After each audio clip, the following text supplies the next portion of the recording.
Ready? Ready! Okay. Ready! Scrabble challenge. Ang sarap na. All answer are English words. Letter E. And we'll start with the letter I. Yan. That's the answer. Ice. Tama, eyes. Galing na na. Hindi Malusog, may sakit. Hindi malusog, may sakit. Teka, hindi malusog. I know it. Five.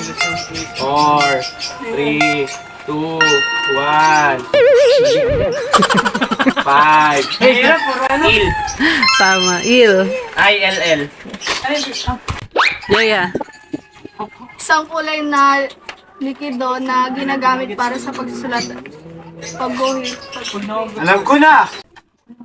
No. Ano nga yun? Pag ganyan nga ulit. Ano? Ink.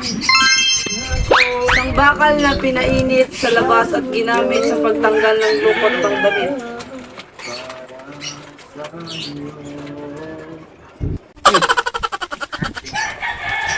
O na. Iron. Iron. Ano ba tawag doon? Iron yun, di ba? Tama. Isang larawan na ginagawa ng isang camera artist sa lamin. Ito. Image. Tama, image. Tanging ipakita na nagre-relieve o nakikita mo isang bagay o isang tao hindi sila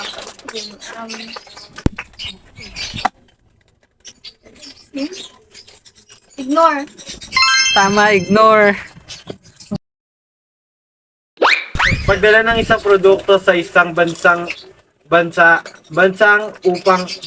upang ibenta. But may end use.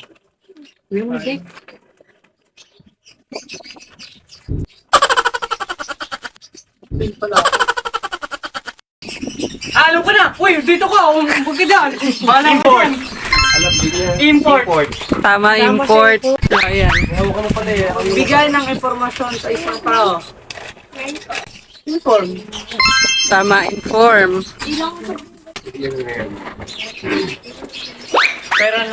Pero na natatanggap mula sa trabaho, investment, business, etc.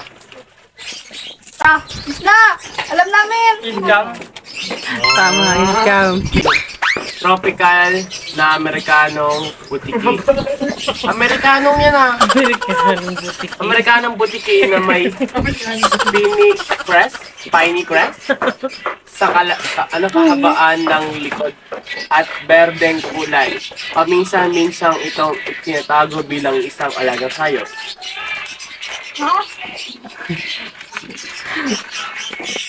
Iguana. Oh, alam ko yung sagot eh. Iguana nga, tama.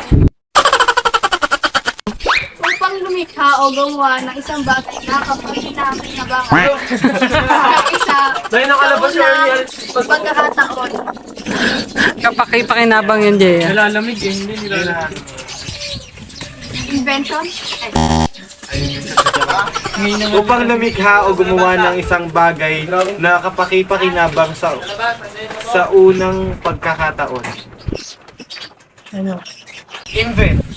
Tama, invent. Ang piraso ng lupa na napapaligiran ng tubig. Galing. Mamaya na. Island. Tama, Ang tuloy eh. island. Mag-isip o lumikha ng isang bagay na hindi totoo sa iyong isip. Imagine. Dragon. Tama, imagine. Tin.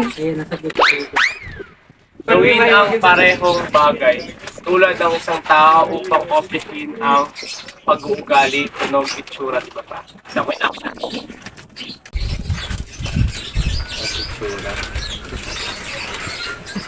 Iba yung nasa utak ko eh. Pakita mo yung ano.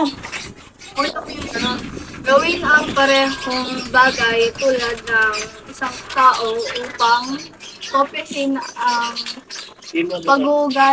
pag-uugali ng itsura. Kasi ba pa? Imitate. Yun. Tama, imitate. Hindi moral na mabuti o tama, moral na masama o mali. Integridad. Alam ko na. Sorry. Wala pa lang. Immortal. Mali. Iba yung immortal. Tama, immoral. Ugat! Pinapayagan ng batas hindi legal. Kahit wala. Legal. Tama. Tama, illegal. Isang unang titik ng isang pangalan.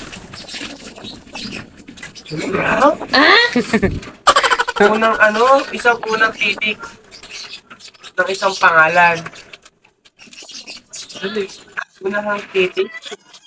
Wala ka nito. Initial. Tama, initial.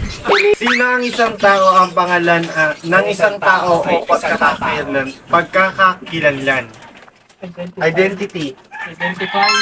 Tama, identity. Hindi nagsasala ng isang krimen.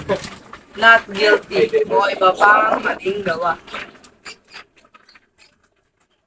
Innocent. Tama, innocent. Yung sistema na nag-uuntay sa mga computer sa internet. Tama, internet. Magkaroon ng seryosong kahulugan o halaga.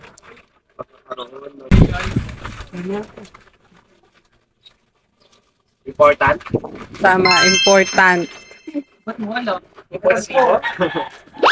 Hindi handang maghintay ng isang bagay o isang tao, hindi matiyaga.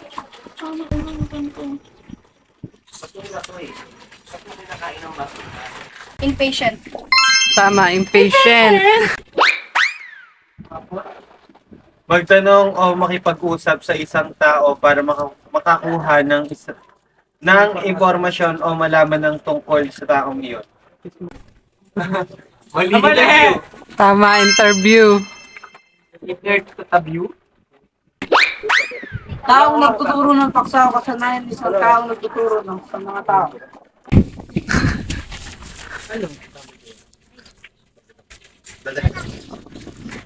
Instructor. Tama, instructor.